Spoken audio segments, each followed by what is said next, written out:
Kita nak sambung hadis yang kita ambilkan pada yang kita ambil pada minggu pertama itu, minggu kedua itu, bab yang keempat, adab dengan Allah Subhanahu wa taala. So kita akan lihat hadis yang ketiga tuan-tuan dalam riwayat ini, itu hadis Muawiyah bin Abi Sufyan. Sebelum itu tuan-tuan Allah, kita lihat juga hadis daripada Abu Hurairah radhiyallahu anhu, hadis yang kedua tu.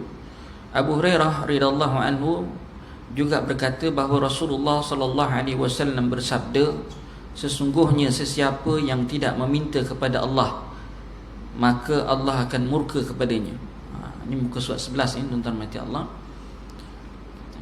Surat 11 dan kita lihat hadis yang kedua tu. Kata Rasulullah SAW, sesungguhnya sesiapa yang tidak meminta kepada Allah, maka Allah akan murkanya. Kemudian nanti kita baca pula hadis yang kedua, Muawiyah bin Haidah Al-Qushairi radhiyallahu anhu berkata, aku bertanya kepada Rasulullah sallallahu alaihi wasallam, wahai Nabi Allah, siapakah yang boleh memelihara aurat kami dan daripada siapakah harus kami menyembunyikannya? Maka baginda bersabda, peliharalah aurat kamu kecuali daripada isteri kamu dan hamba sahaya kamu. Aku bertanya, bagaimanakah pula halnya jika seorang itu bersendirian? Maka Nabi menjawab, Allah itu lebih berhak lagi kamu berasa malu kepadanya berbanding dengan manusia-manusia lain.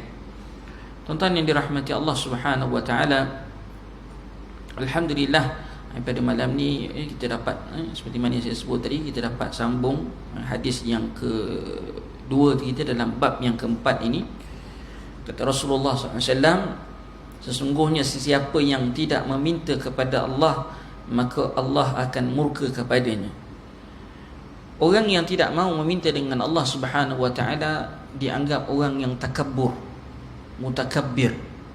Sebab itu Allah benci, Allah murka kepada orang-orang yang tidak mahu meminta. Dia rasa dia hebat, jadi dia tak perlu meminta dengan Allah Subhanahu wa taala. Sebab apa yang dia nak, dia akan dapat. Disebabkan mungkin kekayaan dia ke atau sewaktu dengannya. Sedangkan orang itu dimurkai oleh Allah Subhanahu wa taala. Ustaz, kalau dimurka, kenapa dia masih lagi dapat banyak harta? Kadang-kadang terfikir juga ada mengatakan, kalau Allah murka, kenapa masih lagi kaya-kaya? Kata itu dia panggil istidraj. Dia panggil istidraj.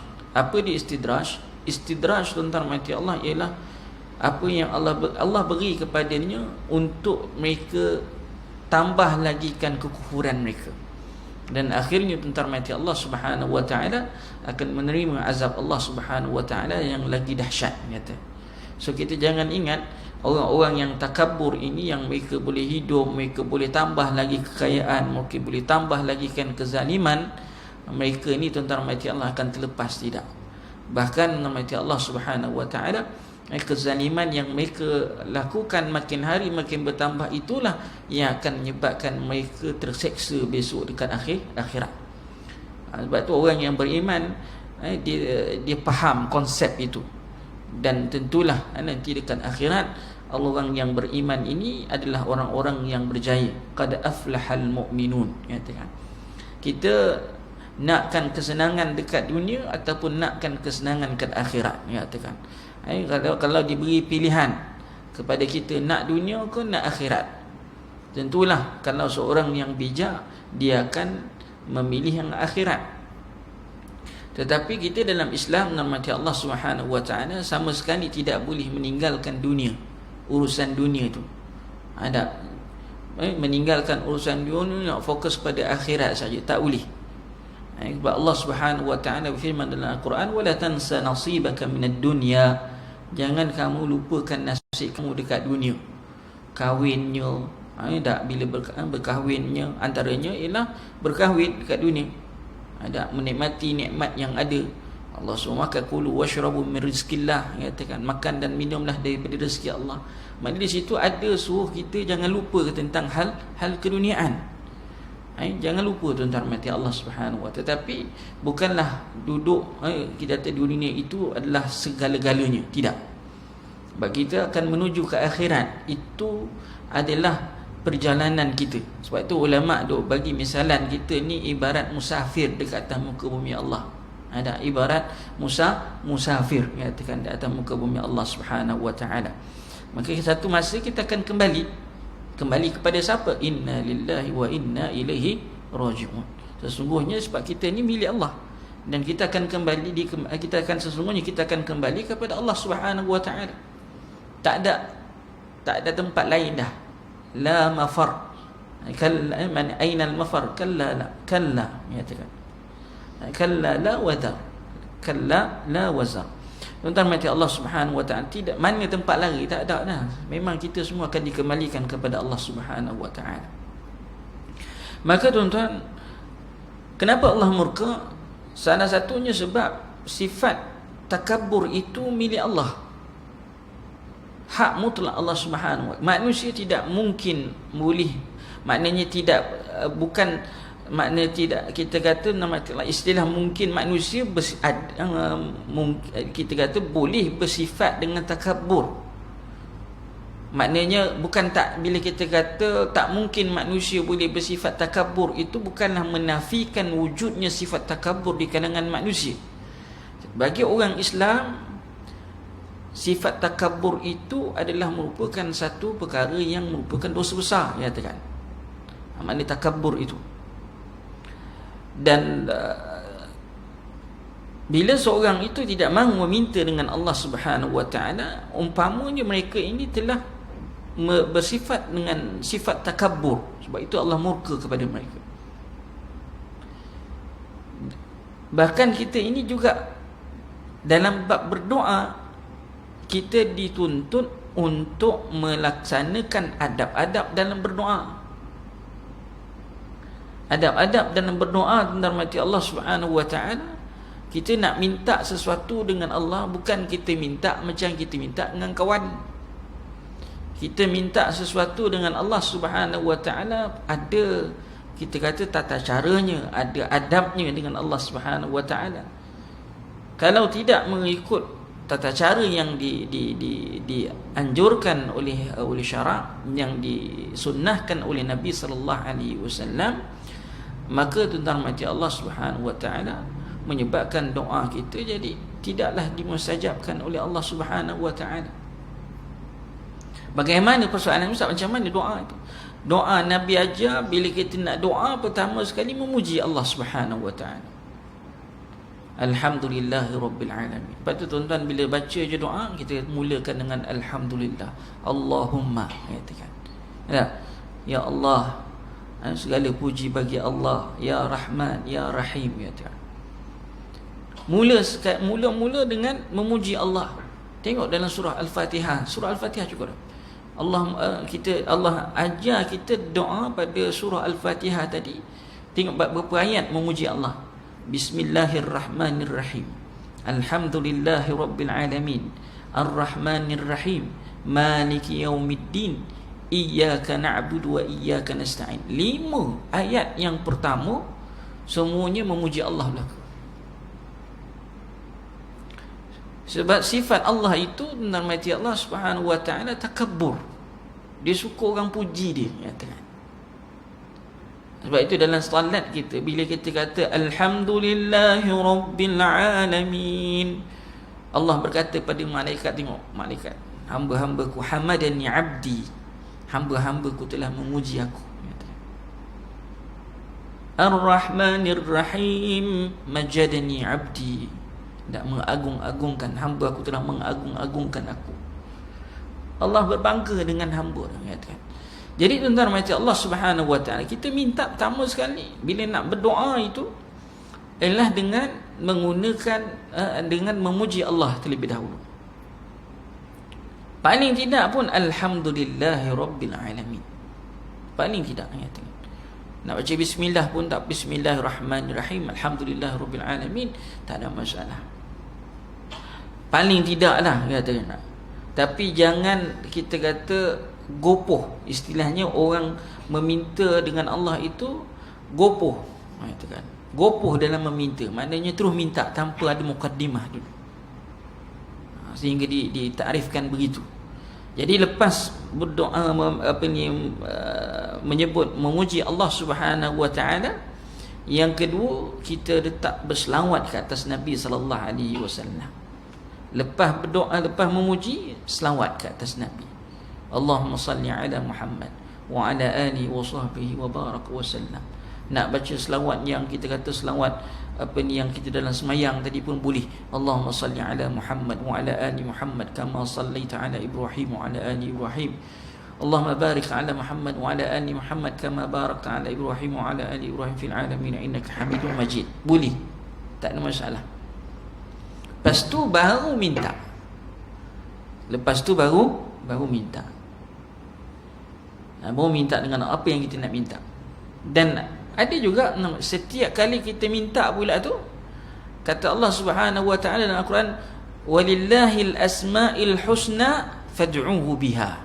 Bagi Allah itu ada nama-nama yang baik, maka gunakan nama-nama tadi dalam kamu setiap kali kamu nak doa. Kita minta rezeki, kita gunakan sifat Allah ya Razzaq. Kita minta apa yang Maha Pemurah, kita kata minta ya Allah murahkan berilah lembutkanlah katakan isteriku, lembutkanlah anak-anak aku. Kita cari sifat yang sesuai dengan permintaan kita daripada sifat-sifat Allah. Ya Latif, ya Rahman, ya Rahim katakan. Ada. Tapi bila minta kan ya Allah hancurkanlah orang-orang kafir kita kata Israel katakan. Jangan guna Ar-Rahman, tak sesuai. Maka kita gunakan ya Jabbar, ya Qawi, ya Aziz, ya Azizun Zuntiqam. Allahumma dammir a'da' al-Islam min al-Yahud wal Nasara wal musyrikin wal kuffar wa man ma'hum.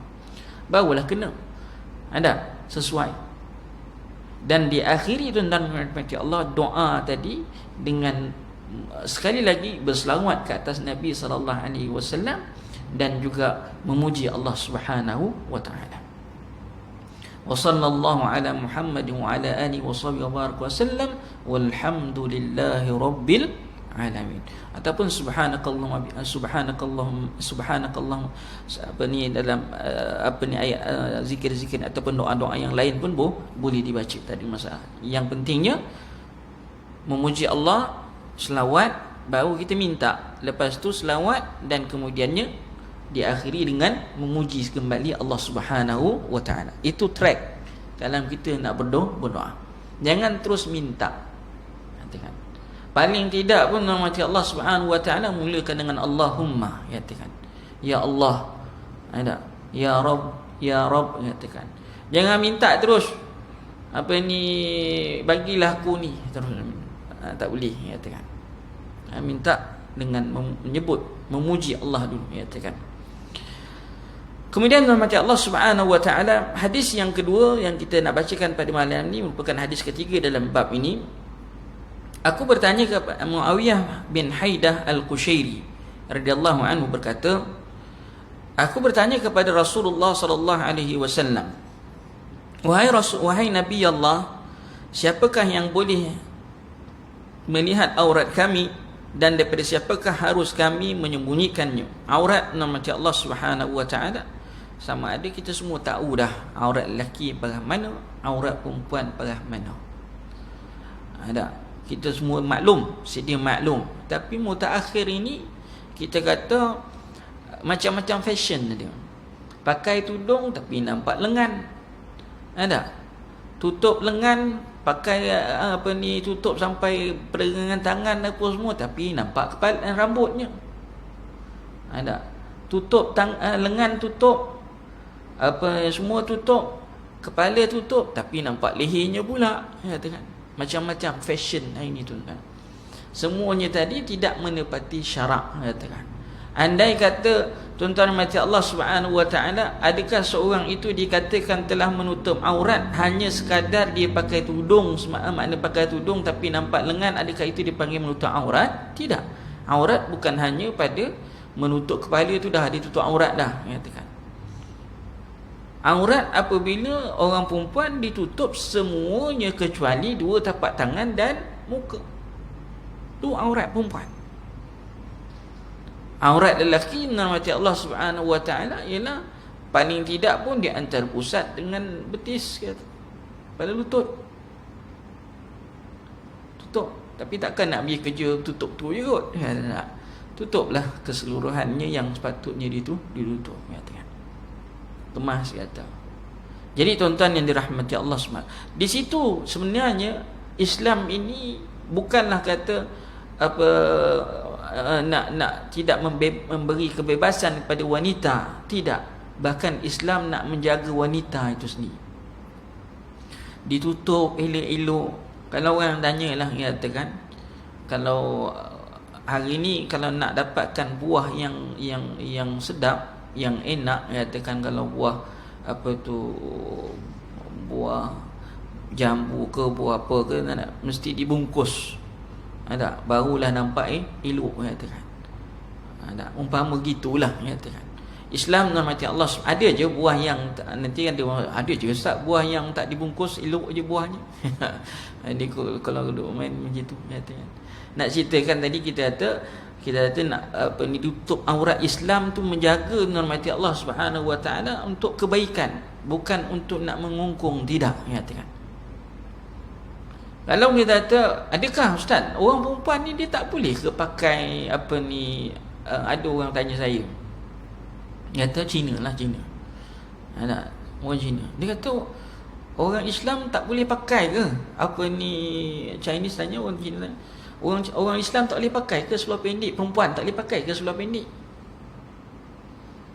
Ada tak boleh pakai ke bikini apa semua tak boleh pakai ke? Haram ke? Ada tak boleh pakai ke seluar-seluar ketat apa semua? Saya kata tak ada masalah, nak pakai belilah. Tapi janganlah bawa keluar. Pakai dalam rumah kata. Kalau nak pakai kat luar pun kena ada something yang lain. Maknanya penutup lagi sekali kata. Kain. Nak pakai seluar pendek, tak nak pakai seluar pun tak apa kata kan. Dalam rumah kata. Tapi nanti kita akan lihat nama Allah hadis Nabi sallallahu alaihi wasallam, jika kita apa hukumnya bertelanjang dalam rumah seorang-seorang. Tuan-tuan yang dirahmati Allah Subhanahu Wa Taala, kita dituntut untuk sentiasa memelihara aurat. Saya sering kali dulu masa kita kata masa apa ni, mungkin saya banyak kali dah cerita pada tuan-tuan. Dulu masa di sekolah, masa mengajar di sekolah, saya katakan kecoh bila saya kata dekat sekolah, apa ni, pelajar perempuan tak payah pakai telekung pun boleh solat, tak ada masalah. Dia kata tidak ada dalam fiqh, dia katakan menyatakan bahawa semayang kena pakai kain telekung. Kecoh juga kat sekolah. Lepas habis apa ni, semayang hajat dekat sekolah, ustazah semua jumpa. Ustaz, mana ustaz dapat apa ni fatwa ni? Saya kata, saya tanya balik, dalam kitab mana kata apa ni, apa tu, telekung itu sebagai syarat sah salat? Kitab mana kata? Bagi tahu saya lah, kata kan. Yang disebut dalam kitab fiqh ialah apa? Menutup aurat. Menutup aurat. Tak ada suruh pun kata kena pakai kain telekung. Ada tak syarat sah salat ataupun apa ni, syarat sah salatnya mesti pakai kain telekung kata. Tuan-tuan belajar fiqh dengan ustaz-ustaz kat sini pun tak ada lagi ada ustaz kata kena syarat sah salat pakai kain telekung. Lepas tu baru tersentak, barulah kata baru terfikir, betul juga kata kan. Sejak daripada hari itu normat Allah Subhanahu Wa Taala, maka anak-anak perempuan yang datang, pelajar-pelajar perempuan tak ada dah risau pasal kain telekung. Jadi tak ada alasan untuk dia tak nak salat kalau dia tidak ada keuzuran, tak uzur. Ini tidak alasan semua duduk dekat kantin sekolah. Kenapa tak pergi sembahyang? Tak, alasan apa? Tak ada kain telekung. Tak ada telekung, tak ada telekung, tak ada telekung. Semua pakat tak ada telekung. Saya kata masuk. Yang boleh masuk surau masuk. Sembahyang. seorang perempuan keluar daripada rumah wajib ditutup aurat seluruh badan. Jadi bila time salat, perlu ke kalau dia dah tutup aurat tadi dia nak pakai kain telekung? Tak perlu dah. Dia boleh sembahyang terus. Tak usah kata orang lelaki okey lah kata kan. Boleh pakai pakaian yang sama je. Orang perempuan ni leceh. Nak bawa kain telekung lagi. Dan suami bukan nak bawa kan dia tahu. Suami juga yang kena kata. Nak bawa kain telekung, nak handbag kain telekung lagi, nak ni lagi, nak ni. Bahkan bila tak bawa kain telekung ni dah, abang tak ingatkan saya bawa kain telekung. Dah tak boleh nak solat ni katakan. Kita pun kena pandai buah kilas jugalah. Jadi tuan-tuan yang dirahmati Allah Subhanahu wa taala, once bila dah tutup aurat, sembahyang. Cuma kadang ada orang jual kain telekung kan marah kat saya. Dia kan tak laku kain telekung. Tuan-tuan mati Allah Subhanahu wa taala, kalau ada pakai kain telekung lagi cantik ya kan. Lagi nampak sopan. Tapi kalau menjadikan ianya sebagai alasan untuk tak nak salat, salah. Tu je ya kan. Kan Islam itu mudah. Tapi selagi mana kita mengikut seperti mana yang disyariatkan, jangan susahkan. Senang atau mudah tu bukan ikut pemikiran kita, tidak. Senang dan mudah, mudahnya syariat itu apabila kita merujuk kepada Al-Quran dan hadis Nabi sallallahu alaihi wasallam. Baik, jadi tuan-tuan macam Allah kata Rasulullah SAW, peliharalah aurat kamu. Aurat kita hendaklah dijaga, kecuali daripada isteri kamu dan hamba sahaya kamu. Maknanya kalau isteri pada suamilah, dan juga hamba sahaya kata. Tetapi nama Allah Subhanahu wa taala, kalau kita kata kalau isteri begitu juga, kalau suami juga kepada isteri dan juga hamba sahaya. Untuk isteri tadi kepada hamba sahaya mungkin ada khilaf di sisi ulama, wallahu a'lam ya kan.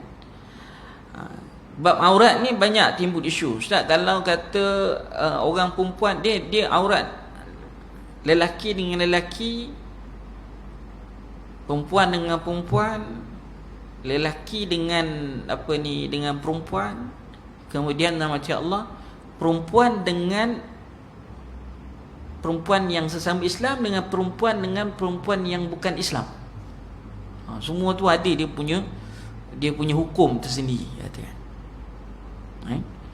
Itu dalam fiqh lah katakan, dibincangkan dalam fiqh. Ala kulli hal, dalam hadis ini kita kata hukum makna Rasulullah SAW kata kecuali daripada isteri kamu dan hamba sahaya kamu. Sebab yang bertanya ini lelaki. Yang bertanya ini adalah lelaki. Jadi aurat lelaki maknanya dikecualikan kepada isteri dan juga hamba sahaya. Ada. Wallahu a'lam. Aku bertanya lagi, bagaimana pula halnya jika seorang itu bersendirian? Katakan. Tuan-tuan yang mati Allah Subhanahu wa taala, di sini saya sukalah menarik balik ataupun bukan menarik balik, maknanya menarik balik tuan-tuan kepada cerita. Bila kita minggu sebelum ni ataupun minggu pertama pun ni dah cerita pasal jin ni, nak cerita juga lagi pasal jin lagi kata. Suka betul cerita pasal jin kata. Bila kita tanggal pakaian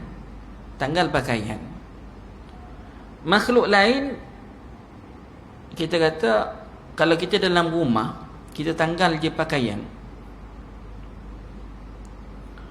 tak ada siapa pun nampak. Tidak ada siapa yang nampak kecuali Allah Subhanahu wa taala, malaikat, dan ada satu lagi makhluk Allah Subhanahu wa taala yang nampak kita ialah jin, syaitan, yang nampak melihat kita punya aurat. Jangan ingat kita seorang-seorang tak ada yang nampak.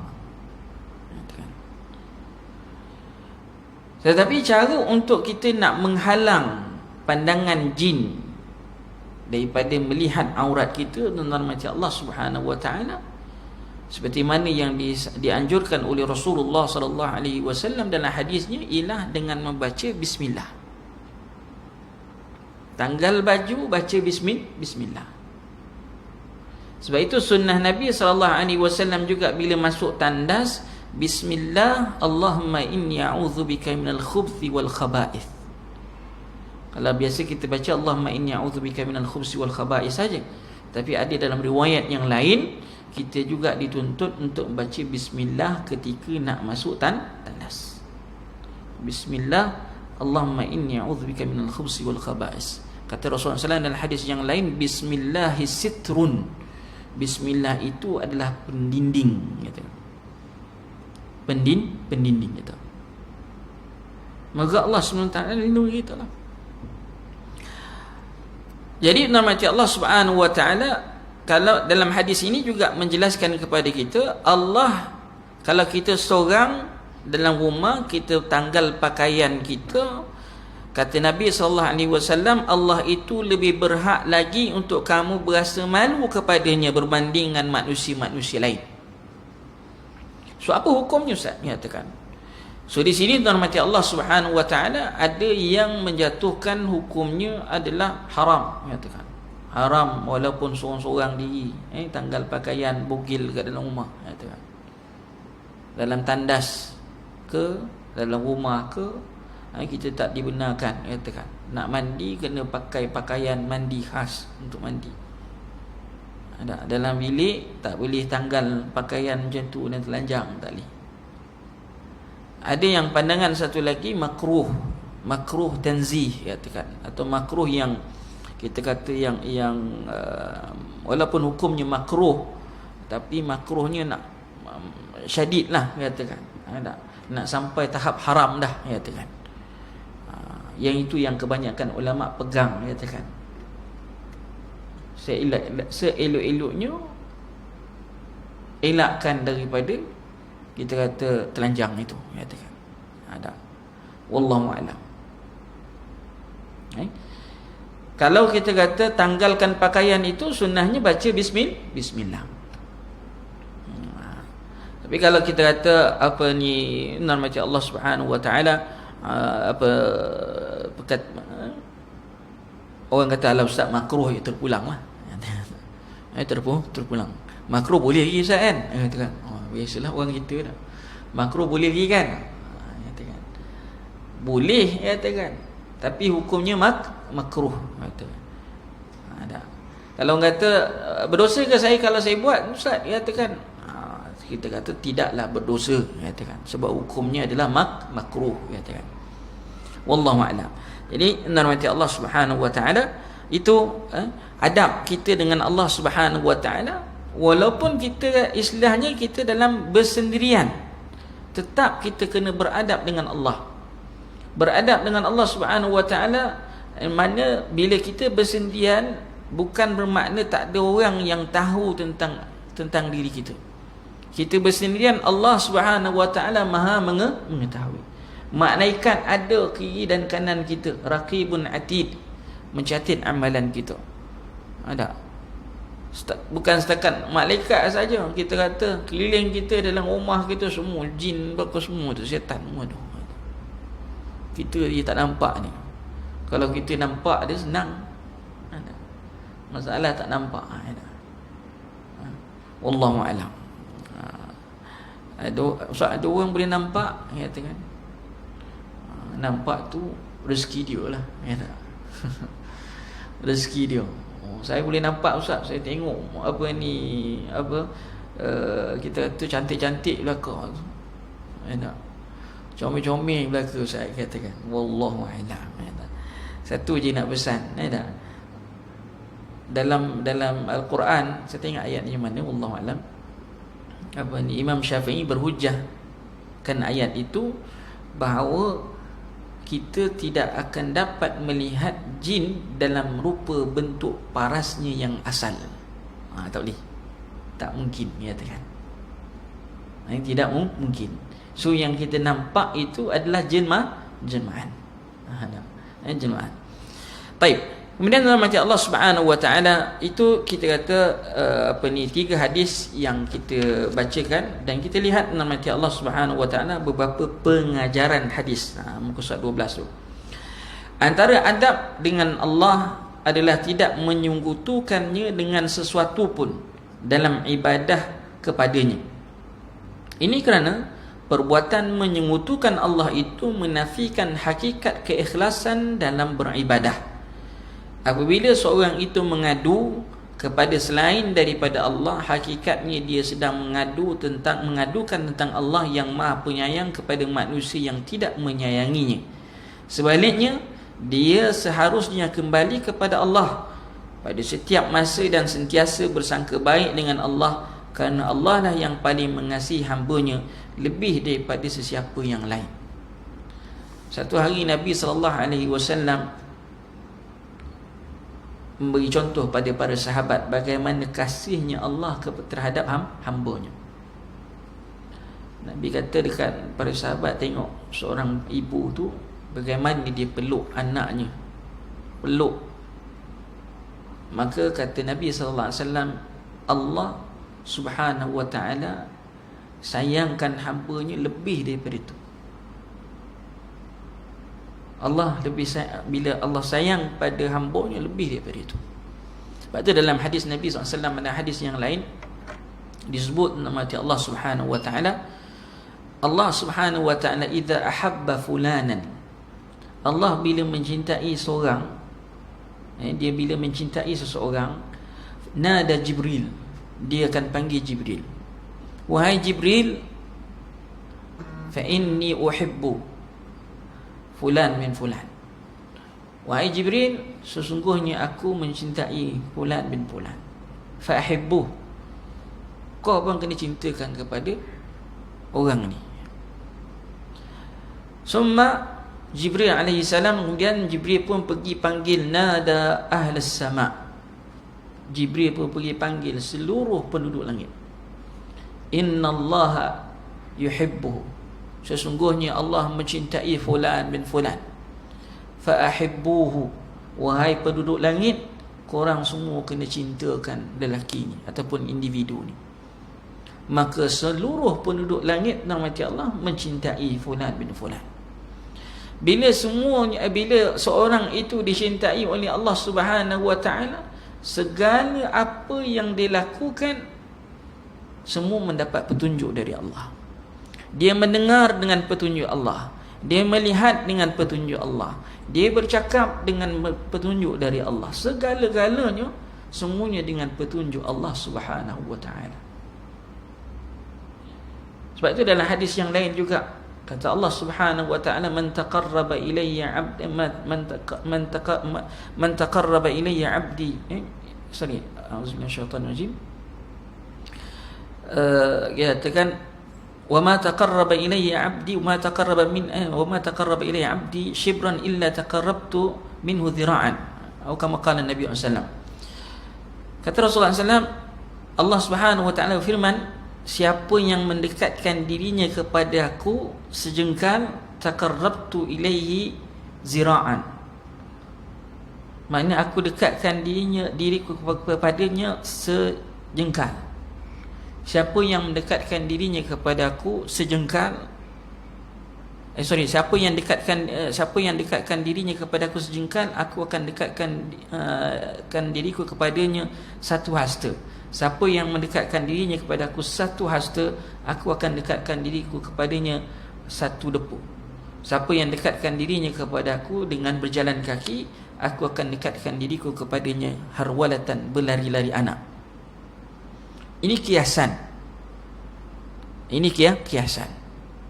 Kiasan ataupun retorik yang menyatakan bahawa seorang itu bila dia dekatkan kepada Allah, dirinya kepada Allah Subhanahu wa ta'ala, maka tuan-tuan dan puan-puan, Allah akan sentiasa bersama dengan dia. Sebab itu Allah kata dalam ayat Al-Quran, inna akramakum indallahi atqakum, sesungguhnya orang yang paling mulia di kalangan kamu ialah orang yang paling takwa. Sesungguhnya orang yang paling takwa itu, inna akramakum indallah, orang yang paling mulia di kalangan kamu ialah orang yang paling takwa. Wallahu a'lam. Sebab itu bila seorang itu mensyirikkan Allah Subhanahu wa taala, wal iyaz billah.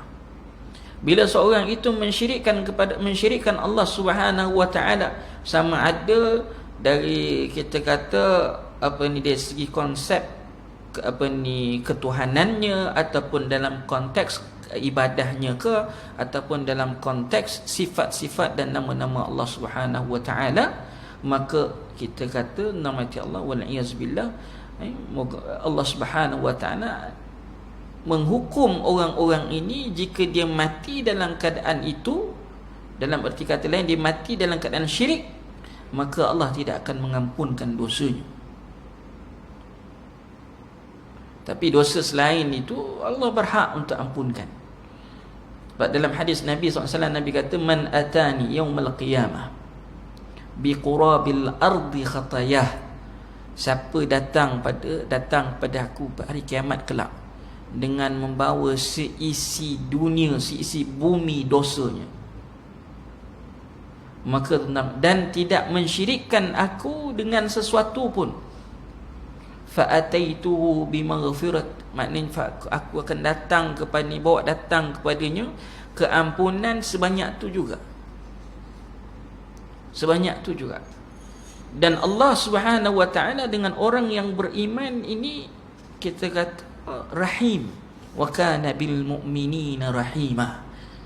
Allah dengan orang-orang yang beriman sangat mengasihi, sangat-sangat kasih, nyatakan.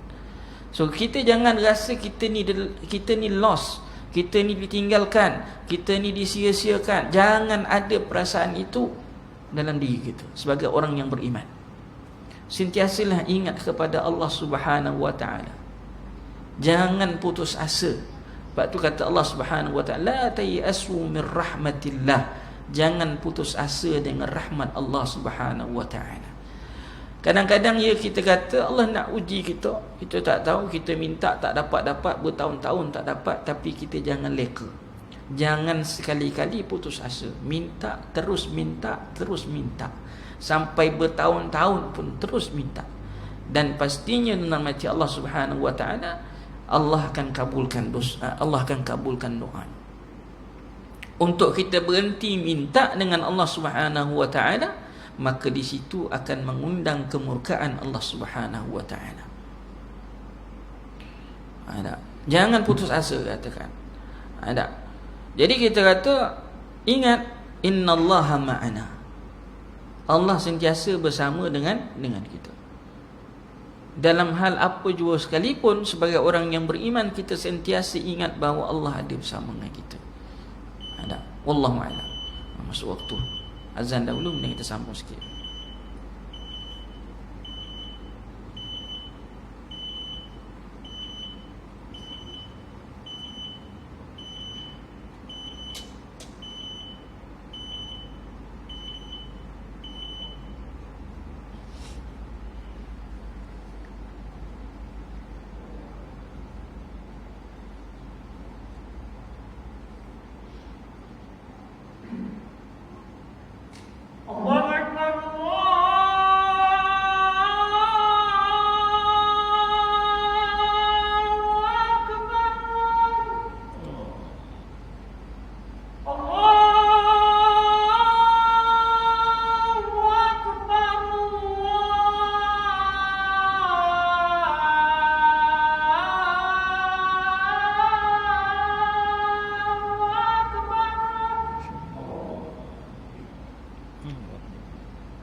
Baik, yang kedua tentang mati Allah Subhanahu wa taala, pengajaran daripada hadis, menjadikan seorang manusia sebagai teman terdekat yang dicintainya lebih daripada Allah dan sentiasa bersamanya serta meminta pertolongannya bukanlah satu amalan yang bersandarkan kepada Nabi SAW. Bahkan ialah boleh jatuh syirik menghormati Allah Subhanahu wa taala bila kita jadikan seorang itu dicintai lebih daripada kita cintai Allah Subhanahu wa taala ataupun menyamai. Itu dah dianggap sebagai syirik. Baginda Nabi SAW menjadikan Abu Bakar sebagai sahabat dan teman, dan bukannya teman terdekat yang dicintai lebih daripada Allah ataupun menyamai Allah Subhanahu wa taala. Iyazbillah.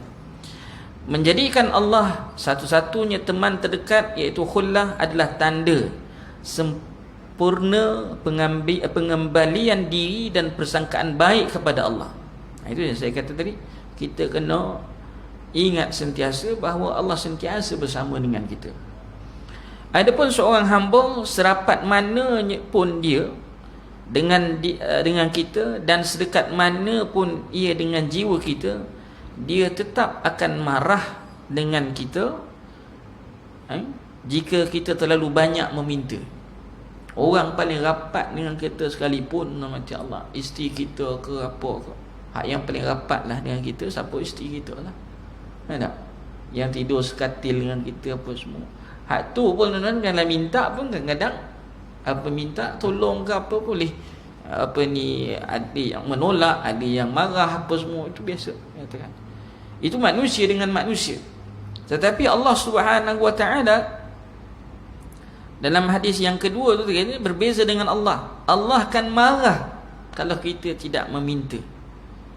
Bahkan dia suka kita mengulangi ulang permintaan itu. Jadi mudah-mudahan kita sentiasa ataupun selalu meminta dengan Allah Subhanahu wa taala. Jangan ingat doa itu tidak dimustajabkan oleh Allah Subhanahu wa taala. Doa itu Allah dah janji dah, ud'uni astajib lakum, minta dengan aku akan beri. Walaupun sepanjang hayat tuan-tuan minta sekalipun belum lagi dikabulkan dekat dunia nama Allah, tapi pastinya janji Allah itu benar, sama ada dikabulkan dekat dunia ataupun Allah kabulkan dekat akhirat dengan dalam bentuk yang berbeza. Tapi janji Allah Subhanahu wa taala, ud'uni astajib lakum, minta dengan aku akan beri. Ada orang berdoa 8 tahun, 10 tahun berdoa baru dapat. Ada orang macam-macam. Contohnya orang nak anak kan, ni dah dapat anak berpuluh tahun, kadang-kadang 10 tahun, 15 tahun kahwin dan mati Allah tak dapat anak, tapi rezeki Allah Subhanahu wa taala, Allah Maha berkuasa, tahun yang ke-16 dia dapat rezeki. Macam saya pernah bawa seorang pergi melaksanakan umrah 8 tahun dah. Dah 8 tahun kahwin dan mati Allah tak dapat anak. Itu. Dan balik daripada umrah, isterinya disahkan mengandung. Isterinya disahkan mengandung. Memang masa kat Mekah tanya, cikgu cikgu doa apa? Ustaz, katakan, takkan tak tahu saya nak doa apa. Kita tahu dah dia kahwin dah lama tak dapat anak, katakan. Itu je lah Ustaz saya doakan. Sepanjang semua kebanyakan masa doanya di sepanjang berada kat Mekah macam Madinah nak minta zuriat. Takdir Allah Subhanahu, bukanlah kata yalah kita tempat tu mainkan peranan juga, mana masa mainkan peranan, tempat mainkan peranan, kita kata juga ada tempat yang mustajab doanya, ada masa yang mustajab doanya. Tapi nak ceritakan doanya tu bila Allah mustajabkan, Allah bagi 3 sekali, kembar 3 terus. Cikgu Fadil Ustaz Nurul katakan 3 kembar selama 8 tahun kahwin tak dapat anak. Allah bagi rezeki 3 orang anak sekali serentak. Menyamai pula tempoh masa orang yang kahwin sama sekali dengan dia yang 3 orang anak. Anak pun dah darjah berapa dah sekarang? Darjah 2, darjah 3 ni kan. Wallahu a'lam. Tak? Kita Nabi SAW sebut apa? Ad-du'a silahul mu'min. Doa itu adalah senjata bagi orang yang beriman. Angkat tangan dan doa pada Allah Subhanahu wa taala. Senjata bagi orang-orang yang beriman. Kemudian tuan-tuan macam Allah Subhanahu wa taala, Ibn Qayyim berkata, tidaklah seorang itu lurus elok adabnya dengan Allah melainkan dengan 3 perkara. Pertama, mengetahui nama-nama dan sifat-sifatnya. Kedua, mengetahui agamanya beserta syariatnya, mengetahui apa yang disukainya dan apa yang dibencinya. Dan yang ketiga, jiwa yang bersedia menerima dengan siap siaga kebenaran dari segi pengetahuan, perbuatan dan hal keadaannya. Dalam kitab Madaris As-Salikin. Tuan-tuan yang dirahmati Allah Subhanahu wa taala, maka 3 hadis ini jelaskan kepada kita tentang maknanya adab kita dengan Allah Subhanahu wa taala. Ini adab kita dengan Allah Subhanahu wa taala. Jangan mensyirikkan Allah Subhanahu wa taala. Buat apa yang disuruh, tinggalkan apa yang dilarang. Sentiasa banyak berdoa kepada Allah Subhanahu wa taala walaupun dalam keadaan kita seorang diri, tak ada orang lain. Moga-moga dengan Allah kita sentiasa beringat bahawa Allah Subhanahu wa taala Sami'un Alim, Sami'un Basir, Maha mendengar, Maha melihat, Maha mengetahui. Kadang-kadang kita kata kadang-kadang manusia ini tuan-tuan rahmati Allah kecundang. Kadang-kadang manusia ini tuan-tuan rahmati Allah Subhanahu wa taala boleh tergelincir. Tetapi sifat orang yang beriman tuan-tuan rahmati Allah Subhanahu wa taala tidak putus asa dan sering bertaubat kepada Allah, segera bertaubat kepada Allah. Sebab tu Allah sebut dalam Quran, wasari'u ila maghfiratin mir rabbikum, segeralah mendapatkan keampunan dari Allah Subhanahu wa taala. Tuan-tuan, banyak dosa macam mana sekalipun, Allah bila seorang itu bertaubat kepada Allah, Allah akan ampunkan dosa. Besar gunung, besar apa sekalipun dosa yang kita lakukan, tuan macam Allah, innallaha ghafurur rahim, katakan. Allah Maha Pengampun, Allah Maha Pemurah. Hatta dosa syirik sekalipun, kufur sekalipun, jika kita bertaubat kepada Allah Subhanahu wa taala dengan sebenar-benar taubat, maka Allah tetap akan mengampunkan dosa kita. Maka sebab itu sifat Allah tadi Ar-Rahim, yang pengasihani, kasihnya pada hamba-hamba dia. Ada. Dan kasihnya juga kepada hamba-nya, tuan-tuan, kita lihat dalam amalan ibadat kita ni, kita kata buat sikit tapi pahalanya besar. Tapi dosa kalau kita buat satu je, satu dosa, makna buat satu maksiat satu dosa, satu maksiat satu dosa. Kecuali kalau kita buat dibuat satu dosa dibuat pada masa-masa tertentu atau tempat-tempat yang tertentu, maka dia akan jadi lagi berat. Let's say contohlah, orang buat maksiat dalam masjid tak sama dengan orang buat maksiat dekat luar masjid. Orang buat maksiat dalam bulan-bulan biasa tak sama dengan orang buat maksiat pada bulan Ramadan. Orang buat dekat tanah halal tak sama dengan orang buat maksiat dekat tanah haram. Maka di sana tuan-tuan macam Allah Subhanahu wa taala ada gandaannya. Ada kita kata dosanya bertambah berat. Tapi pada dasarnya tuan-tuan macam Allah Subhanahu wa taala, dosa itu buat satu dosa, satu maksiat satu dosa. Kata Rasulullah SAW, man jaa bil hasanati falahu, man jaa bis sayyi'ati falahu sayyi'atun mithlu. Siapa yang buat maksiat satu dosa, satu maksiat, maka dia akan dapat satu dosa, katakan. Tapi man jaa bil hasanati, siapa yang datang siapa yang buat satu kebajikan, fal hasanatu bi asyri amthaliha. Dengan satu kebajikan itu digandakan kepada 10 gandaan. Bahkan dalam satu riwayat hadis Nabi yang lain, ila 700, sehingga 700 kali ganda. Kan beza tu, jauh beza. Kita sembahyang jenazah bukan yang lama sangat pun kan. Sembahyang jenazah 4 kali takbir je. Ada Allahu Akbar, Allahu Akbar, Allahu Akbar, apa ni, Fatihah, selawat, doa, bagi salam. Assalamualaikum warahmatullahi, Assalamualaikum warahmatullahi. Cukup dah, habis, selesai sembahyang mayat. Tapi kata Rasulullah SAW, man salla ala janazatin falau qirat. Kemudian siapa yang sembahyang ke atas jenazah itu, maka baginya qirat. Dan siapa yang sembahyang ke atas jenazah kemudian ikut sampai ke kubur, maka falahu qiratan. Dia dapat 2 qirat. Qalu wa mal qirat ya Rasulullah? Qirat apa ya Rasulullah? Al qirat mislal uhud. Mislal uhud, seperti ataupun pahalanya sebesar bukit Uhud. Sebesar bukit Uhud. Uhud tu besar mana? Tuan-tuan pergi ke Madinah besok, tengoklah bukit Uhud tu besar mana. Kalau ada rezeki, ada pergi umrah, pergi haji, tuan-tuan sendiri tengok, tengok besar tak besar bukit Uhud tu. Macam ni punya besar ke ustaz, setakat semayang tak sampai pun berapa minit semayang besar ni pahala. Subhanallah, besarnya tuan-tuan pahala.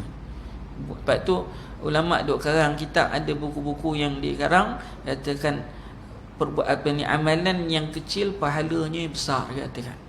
Dihimpunkan nas hadis Nabi SAW tentang amalan-amalan yang kecil tetapi pahalanya besar. Bagi minum air pada binatang mati Allah Subhanahu wa taala yang dalam keadaan kehausan, itu Allah gantikan dengan, Allah balas dengan syurga. Tak? Padahal apa pun bagi air minum, tapi dengan sebab keikhlasan dia, walaupun kecil tu rahmati Allah, tapi besar di sisi Allah Subhanahu wa taala. Orang yang mengalihkan kita kata halangan daripada tengah jalan.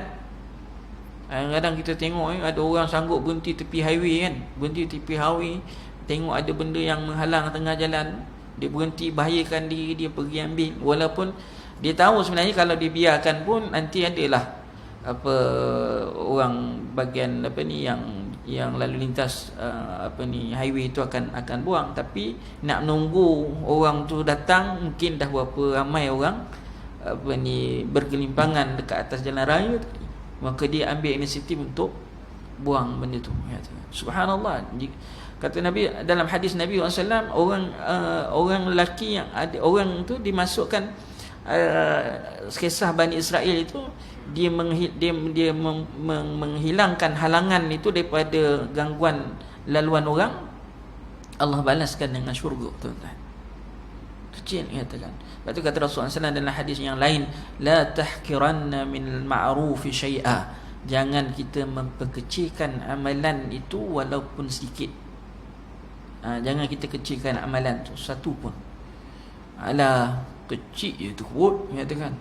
Tetapi tentang kita tak tahu. Allah nak beri ganjaran besar di sisi Allah Subhanahu wa taala, kita tak tahu.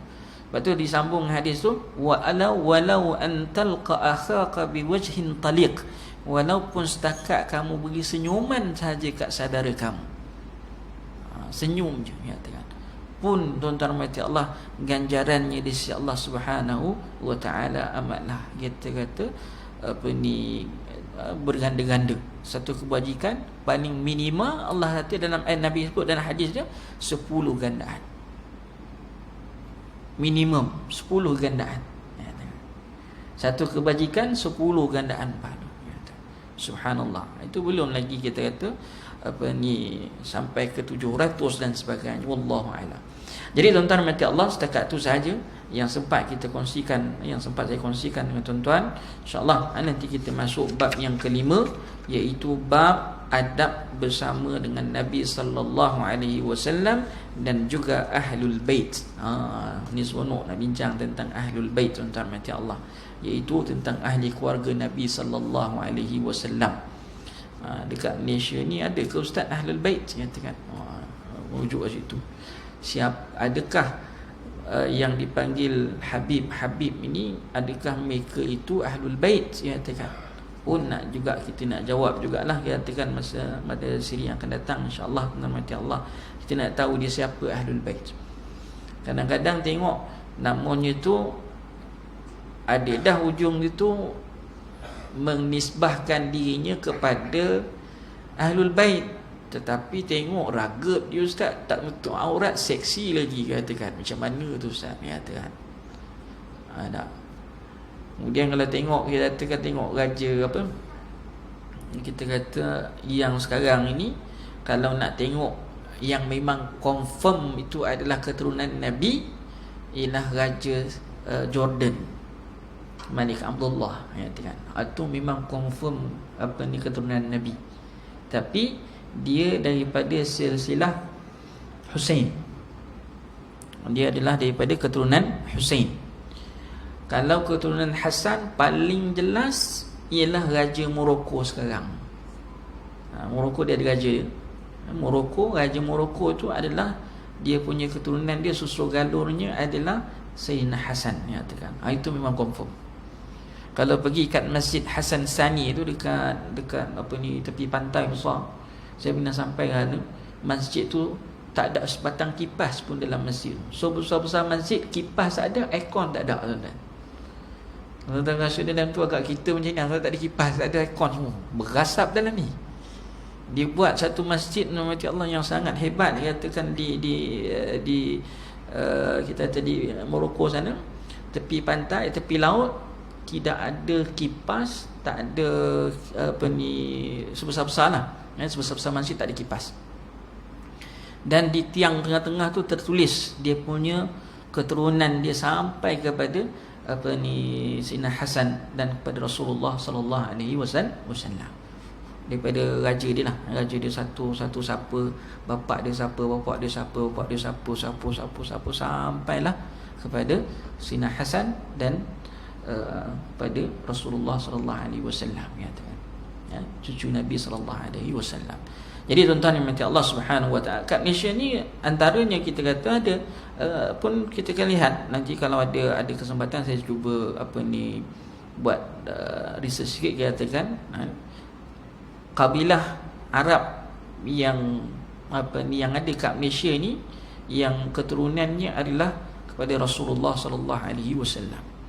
Dia ada beberapa nisbah. Kan kita biasa dengar kadang-kadang ada seorang namanya Al-Jufri, ujung kan, biasa dengar kan, ya kan. Kemudian ujungnya kadang-kadang ada Al-Idrus, kadang-kadang ada yang apa ni Al-Habsyi, apa lagi ada lagi selain itu, Al-Attas, ya kan, Al-Attas. Itu semuanya Allah kata kenapa dia buatnya itu, sebab dia, kita kata nak beritahu dia tu adalah sama ada dia orang Arab, dan memang sebab orang Arab dia memang suka kan letakkan nisbah itu, nisbah Al-Attas, Al-Idrus. Tapi ada beberapa kabilah itu, Al-Idrus apa sebagainya, yang memang intimaknya ataupun memang kembalikan dia punya silsilah itu kepada keluarga Rasulullah sallallahu alaihi wasallam. Dan bila orang tu dinisbahkan kepada keluarga Nabi sallallahu alaihi wasallam, antara yang dia tak boleh terima, tuan-tuan, duit zakat. Itu kena faham tak tu? Jadi kalau dia tahu dia tu adalah keluarga Nabi sallallahu alaihi wasallam, dia katakan dia tak boleh terima duit duit zakat. Dia hanya boleh terima nama Allah Subhanahu wa taala, duit tu ialah kita kata duit apa, kita kata duit lain lah selain daripada duit zakat, katanya. Selain daripada duit zakat, duit hadiah ke apa ke, dia boleh terima.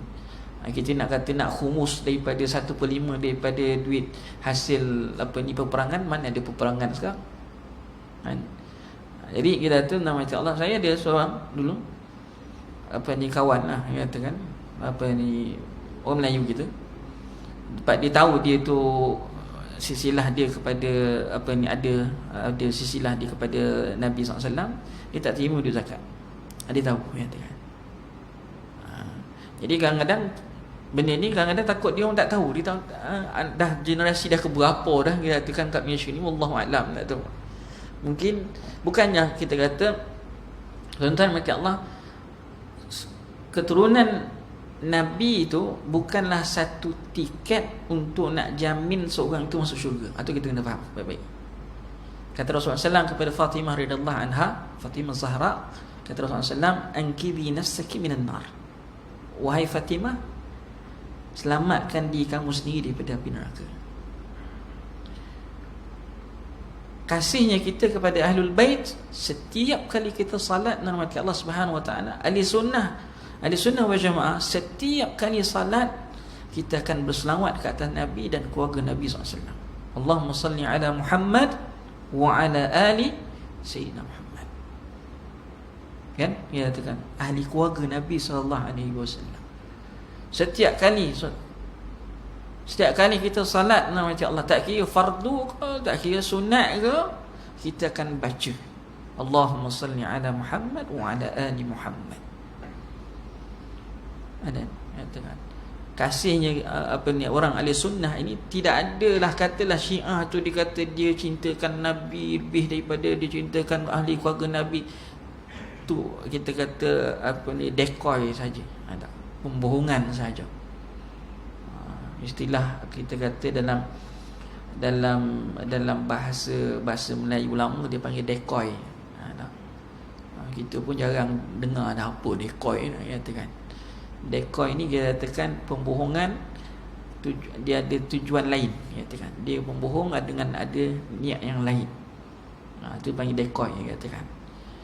Jadi tuan-tuan mati Allah, insya-Allah kita akan bincang ni pada masa yang akan datang. Wallahu ta'ala alam bis-shawab. Jadi setakat itu saja kita akhiri dengan bacaan tasbih kafarah. Subhanakallahumma bihamdika asyhadu an la ilaha illa anta wa astaghfiruka wa atubu ilaik.